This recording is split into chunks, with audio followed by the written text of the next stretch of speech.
আচ্ছা পুলিশ লীগ তৈরি হয়েছে কেন? ওইখানে একজন পুলিশের ভাইকে দেখলাম, এটা আছে তার বিএনপি আমল, আওয়ামী লীগ আমলে কি রকম নির্যাতনের মধ্যে ছিলাম।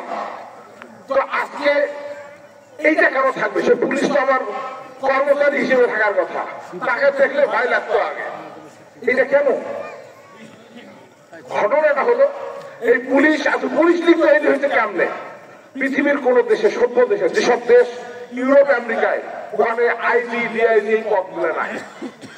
কারণ এই পুলিশ যদি আমার স্থানীয় সরকারের আন্ডারে চলে, আর এই স্থানীয় সরকারকে যদি আমরা যে কোনো সময় অপসারণ করতে পারি, ধরেন একজন উপজেলা চেয়ারম্যান হয়েছে, ওই 50,000 ভোট পেয়েছে, আমি যদি 60,000 লোক স্বাক্ষর করিয়া এই উপজেলা চেয়ারম্যানকে অপসারণ করতে পারি, তাহলে ওই উপজেলা চেয়ারম্যান আমার কথা শুনবে না। আর উপজেলা চেয়ারম্যানের আন্ডার যদি পুলিশ থাকে, উপজেলা পরিষদের আন্ডার যদি ইউনো থাকে, তাহলে হবে কিনা? আজকে আপনাকে ইউনোর কাছে ছাড় পাওয়া লাগে।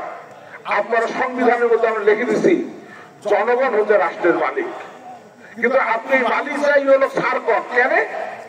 আপনার মেম্বারও তো তাকে ছাড় পায়, ইউনিয়ন পরিষদ চেয়ারম্যান তাকে ছাড় পায়, ফরেস্ট চেয়ারম্যান তুই তো ভোট দিয়ে টাইম ছাড়টা তুলবেন কেনা। কিন্তু যখন আপনি উল্টা পাশে নিয়ে যাবেন, তো এবারে যে রাষ্ট্র সংস্কারের আকাঙ্ক্ষা আমরা যে জন্য রক্ত দিয়েছি, আপনারা জানেন এখানে অনেকে মুক্তিযোদ্ধা আছেন। 71 সালে যখন বিপদের মধ্যে ছিল, সেদিন কোনো ডিসিএসপি ছিল না, কোন মন্ত্রী এমপি ছিল না, সবাই পালিয়ে গেছিল। আমরা জান দিয়ে লড়াই করেছি। সেই লড়াই স্বপ্ন ছিল এই দেশটা আমাদের মতো করে আমরা করবো। এই যুদ্ধ শেষ হবে, যুদ্ধ শেষে এই দেশটা কেমন করে আমরা গড়ে তুলবো সেইটা নিয়ে আমরা ভাবছি। এই 24-এর গণঅভ্যুত্থানেও আমরা এই বাজারে আমি আসতে মামুন আপনারা জানেন, অনেকেই আমাকে দেখেছেন, এই রাষ্ট্র সংস্কারের কথা আজ থেকে 8 বছর 10 বছর আগে যখন বলেছি, আপনার অনেকের কাছে বিশ্বাস হয় নাই যে সংবিধান বদলাবে, এক ব্যক্তি 2 বারের বেশি প্রধানমন্ত্রী হবে না, এটা আমরা বলেছি। এখন আবার শেখ পরিবার, জিয়া পরিবার তারা আজীবন প্রধানমন্ত্রী রাখতেছে।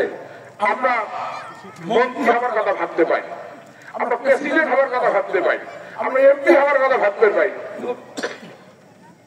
কিন্তু প্রধানমন্ত্রী মুরব্বী না ওরা আসবেন না। অর্থাৎ প্রধানমন্ত্রী পর্যন্ত আমরা ভাবতে পারি না। আমাদের স্বপ্ন, আমাদের কল্পনা সবকিছু আটকে ফেলা হয়েছে। তো এই 24-এর গণঅভ্যুত্থানের মধ্য দিয়ে এই কল্পনা এবং স্বপ্নকে আটকে দেওয়া হয়েছিল যে পর্দা দিয়ে, সেটা আমরা ছিঁড়ে ফেলেছি। এখন 2 বারের বেশি কেউ প্রধানমন্ত্রী হতে পারবে না মোট সারা জীবনে।